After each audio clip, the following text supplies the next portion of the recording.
कहानी की शुरुआत इस लड़के से होती है जो अपनी पूरी ताकत के साथ एक चुड़ैल को पकड़ने की कोशिश कर रहा है, मगर चुड़ैल इतनी ज्यादा ताकतवर है कि लड़के को ही अपने साथ घसीटते हुए ले जाने लगती है। लेकिन तभी पीछे से लड़के का उस्ताद आकर रस्सी को पकड़ लेता है और दोनों मिलकर चुड़ैल को नीचे गिराकर एक पिंजरे में बंद करने की कोशिश करते हैं। जैसे ही पिंजरा बंद हुआ तो तभी चुड़ैल अपनी लंबी पूंछ से सामने मौजूद लड़के को पिंजरे के अंदर खींच लिया। यह देखते ही उस्ताद की आंखें फटी की फटी रह गईं। अब अगर बूढ़े उस्ताद ने अपने शागिर्द को बाहर निकालने के लिए पिंजरे को खोला तो लड़के के साथ साथ यह चुड़ैल भी आजाद हो जाएगी। और यह चुड़ैल कोई साधारण चुड़ैल नहीं बल्कि इस कहानी की सबसे खतरनाक और ताकतवर चुड़ैल है। लेकिन अब सवाल यह है कि क्या बूढ़ा उस्ताद पिंजरे को खोलेगा या फिर नहीं। यह जानने के लिए हमें कहानी में 2 मिनट पीछे जाना पड़ेगा। यहाँ पर हम एक छोटी बच्ची को देखते हैं जिसके हाथों में जंजीर बांधी गई हुई थी। असल में इस छोटी बच्ची के ऊपर एक शैतानी ताकत का साया है, इसलिए यहाँ पर उस्ताद गैरिक को बुलाया जाता है। उस्ताद गैरिक धीमे कदमों के साथ छोटी बच्ची के पास गया और इसकी आंखों में देखने लगा। देखते ही देखते उस्ताद गैरिक ने एक लॉकेट छोटी बच्ची को पहना दिया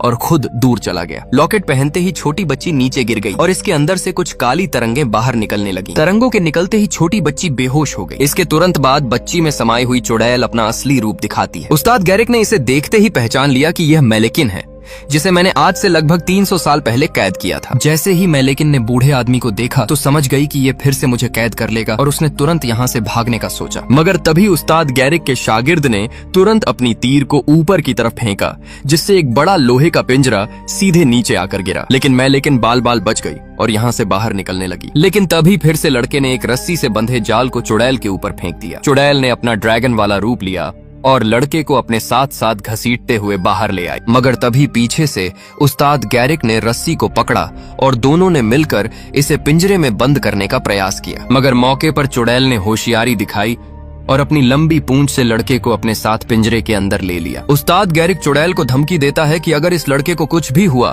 तो मैं तुम्हें जान से मार दूंगा। लेकिन चुड़ैल ने उस्ताद गैरिक की बात नहीं सुनी और एक डरावनी मुस्कान के साथ लड़के को मार दिया। यह देखते ही गैरिक ने पिंजरे के अंदर चुड़ैल में आग लगा दी। मगर अगले ही पल चुड़ैल पिंजरे को तोड़कर हंसते हुए बाहर निकलकर यहाँ से भाग गई। दूर जाती हुई चुड़ैल से गैरिक गुस्से से बोला, तुम मुझसे ज्यादा वक्त तक बच नहीं सकती, मैं तुम्हें मारने जरूर आऊंगा। और लेकिन मारने से पहले अब गैरिक को अपने लिए एक नई शागिर्द की जरूरत है। इसके बाद हम टॉम नाम के एक साधारण से लड़के को देखते हैं जो लोगों से दूर एक समंदर के पास अपने छोटे से परिवार के साथ रहता है। लेकिन टॉम को हमेशा कुछ सपने आते हैं जिसमें वह अपने आप को उस्ताद गैरिक के पास पाता है, मानो टॉम का उस्ताद गैरिक से कोई गहरा रिश्ता है। इसके अगले ही पल गैरिक समुद्र में सवार होते हुए टॉम के घर आ पहुंचा। गैरिक ने बिना हिचकिचाए टॉम की मॉम से कहा कि मैं टॉम को अपने साथ ले जाने आया हूँ। टॉम ने जब गैरिक को देखा तो अपनी मॉम से कहा कि ये वही आदमी है जो अक्सर मेरे सपने में आया करता है। असल में टॉम 7वें राजा का 7वां बेटा है, यानी टॉम